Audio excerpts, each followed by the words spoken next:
오늘 우리에게 주시는 하나님의 말씀 봉독해 드리겠습니다. 두 곳의 말씀입니다. 먼저 시편 118편 1절 2절 또한 19절부터 29절의 말씀 봉독해 드리겠습니다. 구약성경 889쪽입니다. 시편 118편 1절 2절 먼저 봉독해 드리겠습니다. 이제 이스라엘은 말하기를 여호와께 감사하라. 그는 선하시며 그의 인자하심이 영원함이로다. 이제 이스라엘은 말하기를 그의 인자하심이 영원하다 할지로다. 19절부터 29절의 말씀입니다. 내게 의의 문들을 열지어다. 내가 그리로 들어가서 여호와께 감사하리로다. 이는 여호와의 문이라. 의인들이 그리로 들어가리로다. 주께서 내게 응답하시고 나의 구원이 되셨으니 내가 주께 감사하리이다. 건축자가 버린 돌이 집 모퉁이의 머릿돌이 되었나니 이는 여호와께서 행하신 것이요 우리 눈에 기이한 바로다. 이 날은 여호와께서 정하신 것이라. 이 날에 우리가 즐거워하고 기뻐하리로다. 여호와여 구하옵나니 이제 구원하소서. 여호와여 우리가 구하옵나니 이제 형통하게 하소서. 여호와의 이름으로 오는 자가 복이 있으며 우리가 여호와의 집에서 너희를 축복하였도다. 여호와는 하나님이시라. 그가 우리에게 빛을 비추셨으니 밧줄로 절기 제물을 제단불에 맬지어다. 주는 나의 하나님이시라. 내가 주께 감사하리이다. 주는 나의 하나님이시라. 내가 주를 높이리이다. 여호와께 감사하라. 그는 선하시며 그의 인자하심이 영원함이로다. 아멘. 신약성경 누가복음 19장 28절부터 40절 말씀까지 봉독해 드립니다. 신약성경 128쪽입니다. 누가복음 19장 28절부터 40절까지 봉독해 드립니다. 예수께서 이 말씀을 하시고 예루살렘을 향하여 앞서서 가시더라. 감람원이라 불리는 산 쪽에 있는 벳바게와 베다니에 가까이 가셨을 때에 제자 중 둘을 보내시며 이르시되 너희는 맞은편 마을로 가라. 그리로 들어가면 아직 아무도 타보지 않은 나귀 새끼가 매여 있는 것을 보리니 풀어 끌고 오라. 만일 누가 너희에게 어찌하여 푸느냐 묻거든 말하기를 주가 쓰시겠다 하라 하시매 보내심을 받은 자들이 가서 그 말씀하신 대로 만난지라. 나귀 새끼를 풀 때에 그 임자들이 이르되 어찌하여 나귀 새끼를 푸느냐 대답하되 주께서 쓰시겠다 하고 그것을 예수께로 끌고 와서 자기들의 겉옷을 나귀 새끼 위에 걸쳐놓고 예수를 태우니 가실 때에 그들이 자기의 겉옷을 길에 펴더라. 이미 감람산 내리막길에 가까이 오심에 제자의 온 무리가 자기들이 본 바 모든 능한 일로 인하여 기뻐하며 큰 소리로 하나님을 찬양하여 이르되 찬송하리로다. 주의 이름으로 오시는 왕이여 하늘에는 평화요 가장 높은 곳에는 영광이로다 하니 무리 중 어떤 바리새인들이 말하되 선생이여 당신의 제자들을 책망하소서 하거늘 대답하여 이르시되 내가 너희에게 말하노니 만일 이 사람들이 침묵하면 돌들이 소리를 지르리라 하시니라. 이는 살아계신 하나님의 말씀입니다. 아멘. 운동 경기 중에 마라톤이라는 경주가 있습니다. 극한의 거리를 달려 이제 고린 지점에 이제 먼저 도달하는 사람이 우승을 차지하는 경기입니다. 42.19km를 달리지요. 마라톤 경기가 유래된 그 이야기를 통해서 우리가 알 수 있듯이 42.19km를 쉬지 않고 달린다고 하는 것은 결코 쉬운 일은 아닙니다. 보통 사람들은 몇백 미터, 1km를 달려도 사실은 숨이 차기 때문에 계속 달릴 수 없지만은, 그러나 훈련된 이제 선수들은 42.19km를 완주합니다.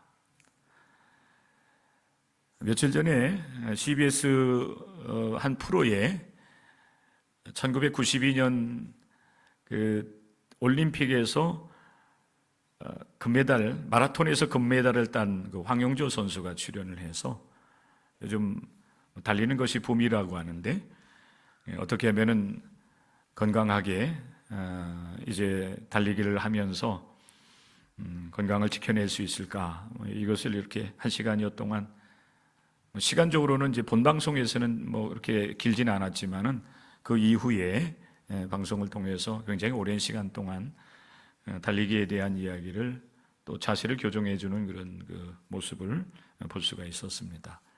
요즘에는 라디오도 소리만 들리는 것이 아니라 볼 수 있도록 하지요. 스마트폰을 통해서 볼 수 있도록 합니다. 42.19km를 달려와서 승리의 보고를 하면서 그 군사는 이제 숨을 거두고 말죠. 그래서 이제 생긴 이 경기가 마라톤이라고 합니다. 예수님의 공생애와 마라톤을 비교할 수는 사실 없습니다.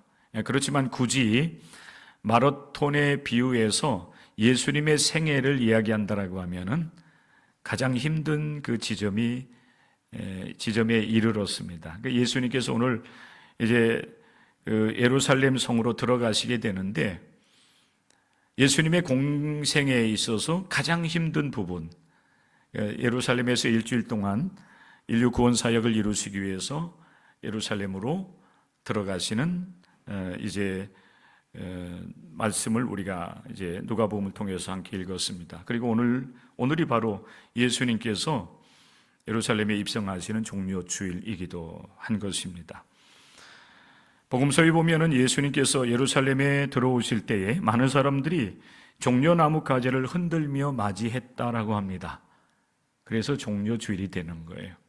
종려나무를 가지를 베어서 예수님의 그 가시는 길에 깔기도 하고, 그 종려나무 가지를 흔들면서 예수님을 향해서 이제 환영을 하는 일을 한 것입니다. 오늘 특별히 저는 예수님께서 나귀 새끼를 타시고 예루살렘에 들어가시는 그 이야기를 함께 나누고자 합니다. 매년 우리가 이 사순절을 지나고 또 종려주일을 맞이하면은 읽고 나누는 말씀이 바로 이 복음서에 나와 있는 예수님께서 예루살렘에 들어가시는 이야기가 될 것입니다. 예수님께서 나귀 새끼를 타시고 예루살렘에 들어가시는 것의 의미, 왜 예수님께서 나귀를 타셨을까? 또 왜 예수님께서 나귀 중에서도 나귀 새끼를 타고서 예루살렘 성에 들어가셨을까? 이런 말씀을 여러분과 같이 나누기를 원합니다. 예수님께서 예루살렘에 가까이 오셨습니다. 요한복음에 의하면은 그 예수님의 제자들은 예수님과 함께 예루살렘에 올라가는 것을 기뻐하지 않습니다. 굉장히 두려워합니다. 예수님과 그의 제자들이 예루살렘을 방문해서 활동을 할 때에 그곳에서 위험한 순간들을 경험을 했기 때문입니다. 바리새인과 서기관들이 예수님을 붙잡으려고 하고 때로는 돌로 치려고 하는 그런 순간도 그들은 경험을 했기 때문에 그렇습니다. 그럼에도 불구하고 예수님은 예루살렘을 향해서 가까이 가십니다. 누가복음 19장 11절에 보면 예수님께서 예루살렘에 가까우니라, 이렇게 가까이 다가가셨다라고 하는 사실을 우리에게 말씀을 하고 있습니다. 그 즈음에 이르게 되었을 때에 예수님은 제자들 중 두 사람에게 말씀을 하십니다. 맞은편 마을로 가서 이제 그곳에 가게 되면 나귀 새끼가 매여 있는 것을 너희들이 보게 될 터인데 그 나귀 새끼를 풀어서 끌고 오라는 예수님의 말씀이었습니다. 예수님은 굉장히 자연스럽게 이야기를 하십니다. 그렇지만 사실 예수님의 제자들의 입장에서 본다라고 하면은 자연스러운 것이 아니라 굉장히 사실은 때로는 부담스러운 불편한 그런 이야기이기도 했습니다. 정말 예수님의 말씀을 따라서 맞은편 마을로 가면 그곳에 나귀 새끼가 어디에 매여 있을지, 설령 그 나귀 새끼가 매여 있는 것을 본다 할지라도 그래서 내가 그들이 그 나귀 새끼를 풀어서 끌고 오려고 할 때에 과연 그 나귀 새끼의 주인들이 그것을 허락할 것인지 이런저런 그 생각에 사실 예수님의 제자들은 복잡했을 것입니다. 그래서 그럴까요? 예수님께서 예수님의 말씀을 따라서 맞은편 마을로 이제 가야 되는 두 명의 제자들에게 이렇게 예수님께서 말씀을 주시고 있습니다. 만일 누가 너희에게 어찌하여 푸느냐라고 묻거든 주가 쓰시겠다 하라. 예수님께서 그 제자들에게 복잡한 생각을 가지고 있을 그 제자들에게 말씀을 주셨어요. 두 명의 제자가 예수님의 말씀을 따라서 맞은편 마을로 갑니다. 근데 놀랍게도 그곳에 나귀 새끼가 매여 있는 것을 그들이 이제 보게 됩니다. 그래서 주님의 말씀을 따라서 매여 있는 나귀 새끼를 풀어서 끌고 오려고 하는데 그들의 생각에 여러분 적중했어요. 나귀 새끼 임자들이 예수님의 제자들에게 어찌하여서 그 나귀 새끼를 풀어 끌고 가려느냐라고 그렇게 묻는 것입니다. 물론 예수님의 제자들은 예수님의 말씀을 따라서 주께서 쓰시겠다라고 하셨다 이렇게 말을 하기는 합니다만은 나귀 새끼를 풀어서 끌고 오려고 했던 예수님의 제자들은 굉장히 당황스러웠을 겁니다. 어떤 심정이었을까요? 도둑이 된 그런 심정이었을 거예요. 예수님의 말씀을 따라서 그렇게 하기는 하고 있었지만은 나귀 새끼의 주인들이 어찌하여서 그 나귀 새끼를 푸느냐고 그렇게 말을 했을 때 여러분 얼마나 놀랬겠어요. 도둑이 제발 저리다고 그렇게 얘기하잖아요. 그렇죠? 저도 지금 굉장히 사실은 이 당황스러운 가운데 사실을 말씀을 전하고 있어요. 갑작스럽게 전원이 나가고 마이크도 나오지 않고 그러다 보니까 사실은 제가 종을 3번 치면서 예배를 시작을 해야 되는데 피아노 연주하고 있는 우리 집사님에게 신호를 제가 했어요. 제가 이렇게 신호한 거는 이제 예배를 시작하도록 이제 반주를 하라고 하는 그런 얘기인데 사실은 손을 지시하는 게 아니라 이거를 쳐야 되는데 갑작스러운 그런 상황 앞에서 저도 굉장히 당황스럽습니다. 안 그런 척 하면서 사실 제가 설교를 하고 있는 거예요. 여러분들이 헤아려 주시기 바랍니다. 가뜩이나 말씀 전할 때 더듬기를 잘하고 이 말이 부드럽지 않은 제가 이런 상황을 만나면서 설교한다는 것이 여러분 쉬운 일이겠습니까? 아마 예수님의 두 제자들도 마찬가지였을 거예요. 어찌하여 그 나귀 새끼를 푸느냐라고 하는 그 물음에는 왜 그것을 풀어서 풀고 있느냐? 도대체 무슨 이유냐? 이렇게 사실은 나귀 임자들이 묻고 있는 것입니다. 남의 것을 풀어서 끌고 가려고 했던 그 두 명의 제자들은 저기 굉장히 여러분 당황스러웠을 겁니다. 죄를 짓는 것 같은 그런 느낌이었을 거예요. 그래서 그들이 당황스러웠지만은 예수님께서 말씀하신 것을 기억해내면서 주님께서 쓰시겠다고 했다. 여기서 말하는 주님은 바로 예수 그리스도가 되시는 겁니다. 제자들의 말을 들은 나귀 새끼의 임자들이 놀랍게도 주께서 쓰시겠다라고 말씀을 하셨을 때에, 말을 했을 때에 그 나귀 새끼의 임자들이 아무런 그 조건 없이 허락을 합니다. 사실 여러분, 이 나귀 새끼는 그 나귀 새끼의 임자들에게 있어서는 주인들이죠. 주인들에게 있어서는 이제 나귀 새끼가 어느 정도 성장을 하면은 이 나귀를 이용해 가지고 많은 그런 활동들을 할 수 있을 거예요. 짐을 나르게 한다든지 아니면은 예수님처럼 이 나귀를 타고서 먼 거리를 또 이동하는 일도 할 수가 있는 짐승인 겁니다. 그들에게 있어서는 굉장히 소중한 자산이 될 수 있는 것임에도 불구하고 주께서 쓰시겠다고 말을 했을 때에 아무런 조건 없이 예수님을 위해서 아낌없이 나귀 새끼를 제공을 하고 있는 것입니다.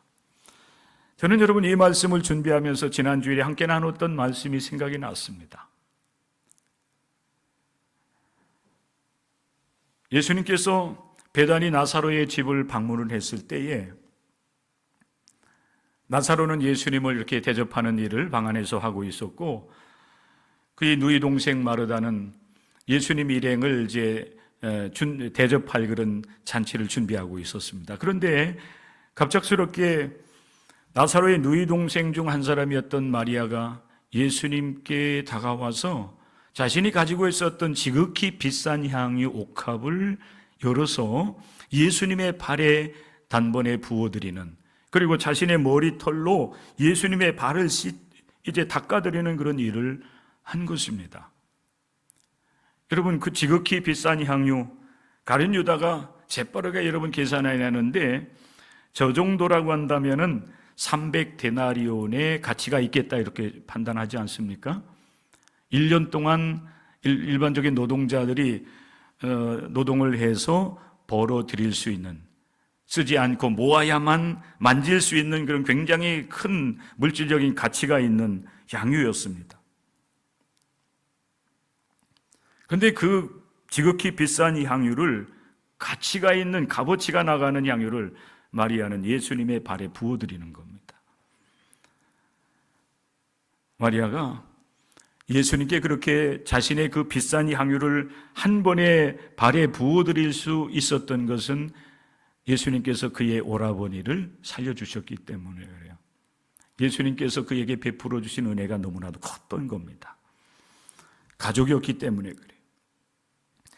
그런데 놀랍게도 예수님께서는 마리아가 그 자신의 발에 부어 드린 그 향유를 또 새롭게 여러분 예수님께 받아주셨잖아요. 감사하는 마음으로 드린 것만이 아니라 저가 바로 나의 장례할 날을 준비하였구나. 예수님 그렇게 받아들이셨어요. 더 가치 있게 받아주신 거예요. 그리고 나의 장례할 날을 위하여서 그것을 간직하게 하라고 주님께서 말씀하신 것을 우리가 기억할 수가 있을 겁니다. 저는 여러분 지난 주간에 그 말씀을 여러분과 함께 나누면서 결론적으로 우리가 그리스도의 손안에 동참하는 길이 어디 있을까라고 하는 생각을 하면서 여러분들에게 말씀을 이제 전하면서 결론을 지었던 기억이 있습니다. 예수님께서 하나님의 뜻을 따라서 그 고난의 길을 걸으시고 십자가를 지시고 죽임을 당하시고 하는 그런 일들을 주님이 감당을 하시지요. 고난의 잔을 예수님께서 받으신 겁니다. 그런데 그 고난의 이 잔을 끝까지 잘 마시고 우리를 위해서 고난과 죽임을 당하시면서 우리에게 생명을 여러분 주신 그 일이 우연히 저절로 여러분 이루어지는 것은 아닌 겁니다. 주님은 순종하면서 그 일을 이뤄나가지만은 그 순간순간 주님도 때로는 정말 여러분 정말 죽을 것 같은 육신으로 오셨기 때문에 고난의 십자가를 지는 것 그 앞에 두고서 주님도 정말 내가 고민하여 죽게 되었다라고 고백을 하면서 사실 그 길을 걸어가시는 거거든요. 그 길을 걸어가실 때에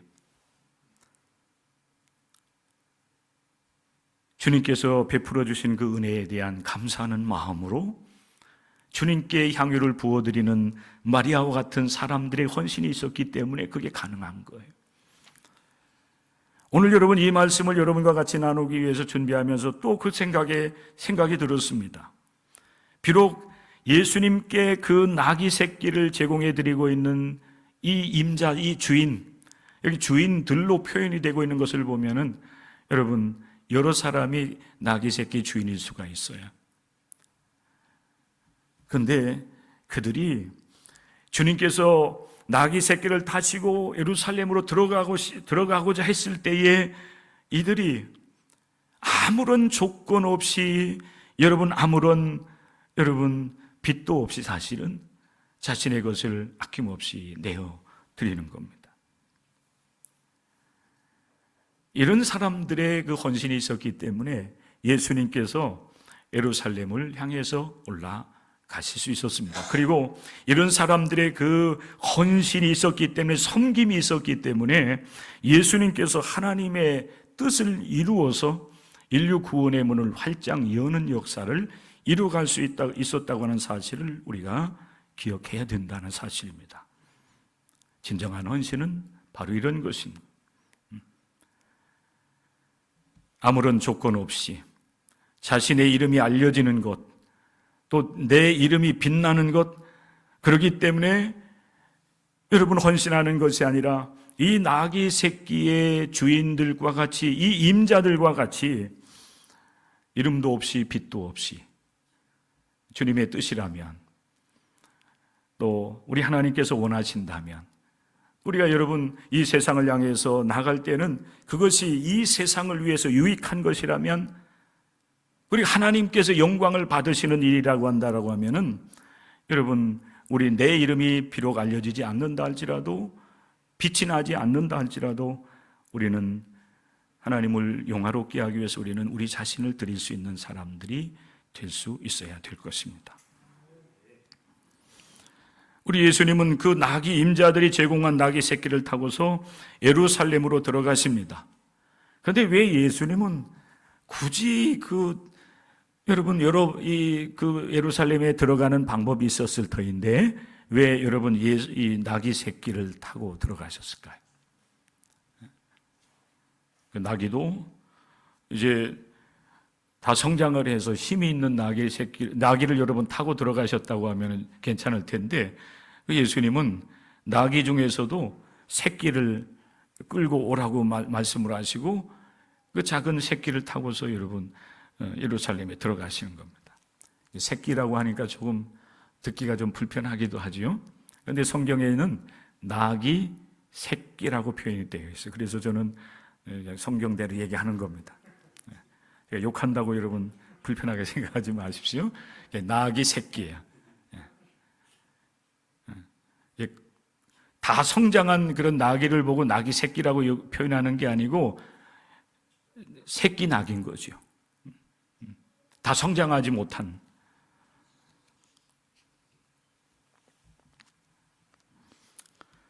예수님께서 나귀 새끼를 타고 예루살렘에 들어가시는 그 모습 속에서 우리는 예수님께서 왕으로 예루살렘에 들어오신다고 하는 사실을 우리는 기억할 수 있어야 돼요.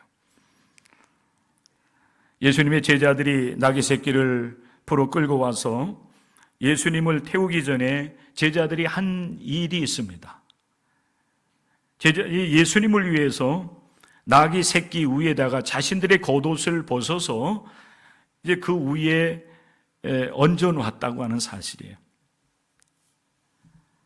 이는 여러분 일반적인 그런 행위인 것 같지만은, 그러나 이 제자들이 행한 이 행동 속에는 굉장한 의미가 담겨져 있습니다.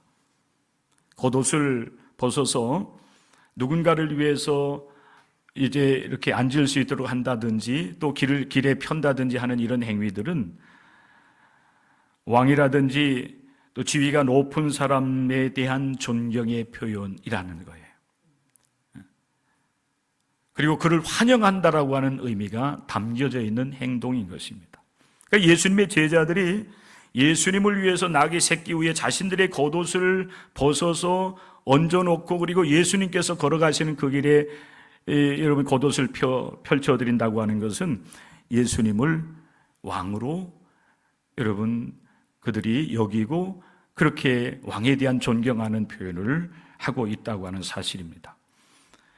누가복음 19장 11절 하반절의 말씀에 보면은 예수님께서 예루살렘에 가까이 가시니 그랬어요. 그런데 예수님의 제자들은 예수께서 예루살렘으로 들어가실 때에 예수님의 제자는 어떤 생각을 했냐면은 예수님께서 이제 하나님의 나라를 회복시키겠구나. 예수님께서 왕이 되시고 그리고 이 나라를 로마 제국으로부터 자유롭게 해 주실 때가 되었다라고 그렇게 생각을 했다는 겁니다. 누가복음 19장 11절 하반절의 말씀입니다. 예수님의 제자들은 예수님께서 예루살렘에 올라가신 이유가 무엇인지를 잘 알지는 못했어요. 계속 예수님 말씀함에도 불구하고 그랬지만 분명한 사실은 그들은 또한 예수님께서 예루살렘에 들어가실 때에 이제 하나님의 나라를 회복할 때가 되었구나. 우리 예수님께서 이제 왕으로 등극하시겠구나. 그래서 그들의 겉옷을 벗어서 나귀에 얹고 그 길에 펴드렸다고 하는 것입니다. 오늘 여러분 우리가 함께 읽은 이 누가복음 19장 말씀에 보면 이런 말씀도 기록이 되어 있어요. 예수님께서 제자들이 마련한 그 나귀 새끼를 타고서 이제 그 벳바게에서 감람산을 오르고 이제 아래를 향해서 이렇게 가까이 이제 내려가는 예루살렘에서 내려가는 그때에 많은 그 제자의 무리들이 이제 몰려 들어옵니다. 여러분 37절 38절의 말씀이기도 해요. 누가복음 19장 37절 38절의 말씀. 제자의 온 무리가 하나님을 찬송하여 이르되 이렇게 성경은 증언하고 있잖아요. 이 온 무리들은 예수님의 그 12 제자만이 아니에요. 예수님께서 예루살렘으로 오신다라고 하는 소문을 들은 예루살렘 성내에 있는 사람들 아니면은 성 밖에 있는 사람들이라 할지라도 예수님께서 예루살렘으로 들어가신다고 하는 소문을 들은 많은 사람들이 예수님을 여러분 환영하기 위해서 몰려 나온 것입니다. 이들이 하나님을 향해서 찬송합니다. 찬송하리로다. 주의 이름으로 오시는 왕이여 하늘에는 평화요 가장 높은 곳에는 영광이로다. 예수님의 제자들 뿐만 아니라 다른 온 무리들이 예수께서 예루살렘으로 들어오시는 모습을 보면서 이렇게 하나님을 찬송한 거예요. 주의 이름으로 오시는 왕이여 당신은 하늘의 평화가 되고 그리고 가장 높은 하늘에서 영광이 되십니다. 예수님을 여러분 어떻게 맞이하고 있습니까? 오시는 왕으로 맞이하고 있는 거예요. 물론 예수님과 그 온 무리들이 진정 예수께서 예루살렘에 들어오시는 분명한 이유와 목적이 무엇인지는 그들은 잘 알지 못했습니다. 그런데 하나님께서 저들을 통해서 하나님을 찬송하면서 오시는 예수 그리스도를 왕으로 고백하고 왕으로 찬송할 수 있도록 역사하신 거예요. 사랑하는 성도 여러분, 우리가 예수 그리스도를 믿고 따르는 삶을 살아갑니다. 예수님이 누구이십니까? 여러분에게 있어서 예수님은 누구이십니까? 오늘 우리는 여러분 동일하게 이 찬양하는 사람들의 고백을 주님께 올려드릴 수 있어야 돼요. 예수님은 우리에게 다가오시는 우리의 진정한 왕이십니다. 여러분의 입술로 오늘 여러분 예배 드리면서 이들의 찬양이 여러분의 찬양이 될 수 있기를 바라요. 이들의 고백이 여러분들의 고백이 될 수 있기를 바랍니다.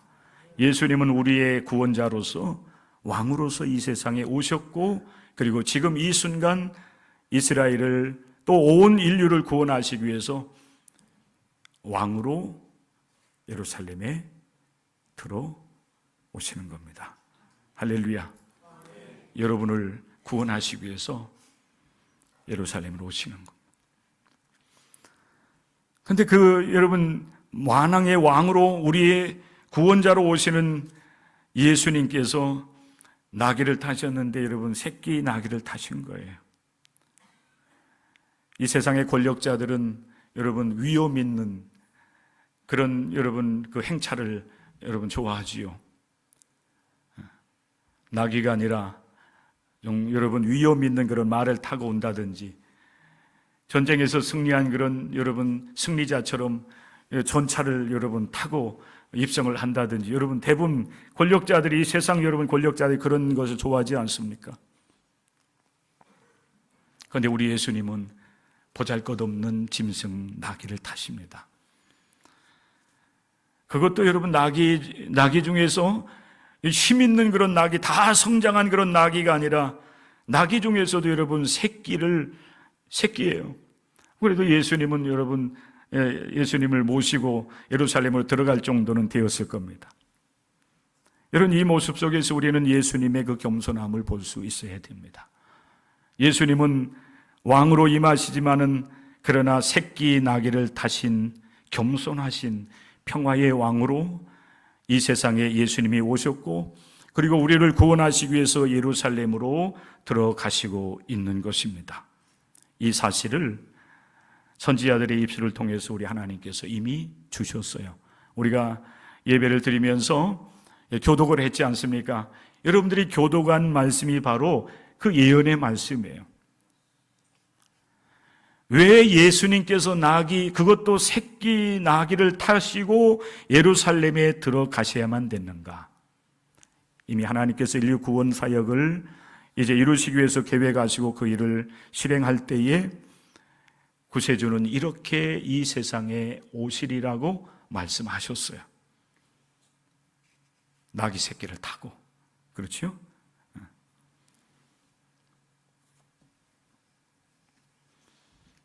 우리 주님은 겸손하게 이 세상에 오셨고 공생의 사역을 하는 동안에도 겸손하게 모든 이들을 그렇게 만나 주십니다.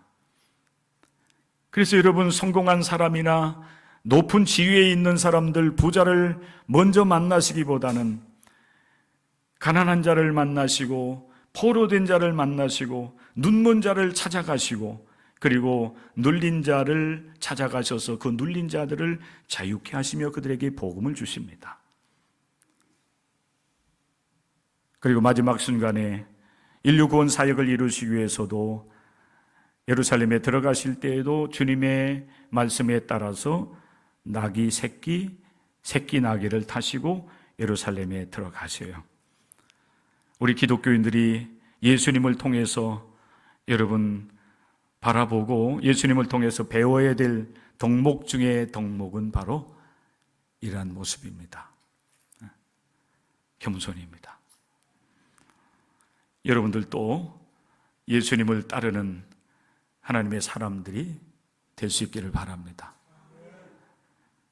성 어거스틴이 기독교인이 추구해야 될 그런 어떤가는 덕목으로 첫째도 둘째도 셋째도 겸손이라고 말했던 거 여러분 기억하지 않습니까? 오늘도 여러분 겸손하게 여러분에게 주어진 삶을 살아가기를 결단하는 놀라운 은혜가 여러분 가운데 임하시기를 주의 이름으로 간절히 축복합니다. 주님께서 여러분 나귀 새끼를 타시고 예루살렘에 들어가신 이유 중에 하나가 또한 있다고 한다면 하나님의 말씀을 이루시기 위해서 나귀 새끼를 타고 성내로 들어가십니다. 스가랴 9장 9절 말씀, 우리가 아까 교독했던 말씀입니다. 그 말씀에 보면은 메시아가 우리의 구세주가 이렇게 오시리라고 선지자의 입술을 통해서 증언이 되고 있습니다. 시온에 따라 크게 기뻐할지어다. 예루살렘에 따라 즐거이 부를지어다. 보라 네 왕이 내게 임하시나니 그는 공의로우시며 구원을 베푸시며 여기입니다. 겸손하여서 나귀를 타시나니 나귀 새끼 곧 나귀의 작은 것 곧 나귀 새끼니라. 이 말씀을 주님께서 이루시기 위해서 예루살렘에 입성을 하실 때에 작은 나귀를 타시고 예루살렘에 들어가셨다 하는 거예요. 그래서 복음서의 말씀에 보면은 예수께서 우리의 구세주가 되신다고 하는 사실을 증언을 하면서 계속 여러분 특별히 마태복음에 보면은 이 말씀이 계속 반복되어져요.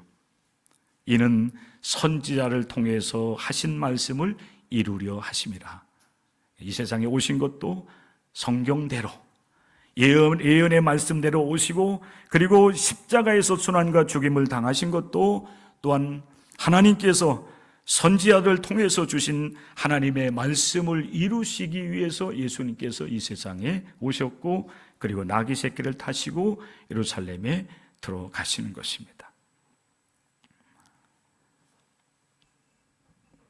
사랑하는 성도 여러분, 그리고 이제 한 주간 동안 예수님은 이제 순환을 당하시지요. 십자가를 지시고 골고다 언덕을 오르십니다.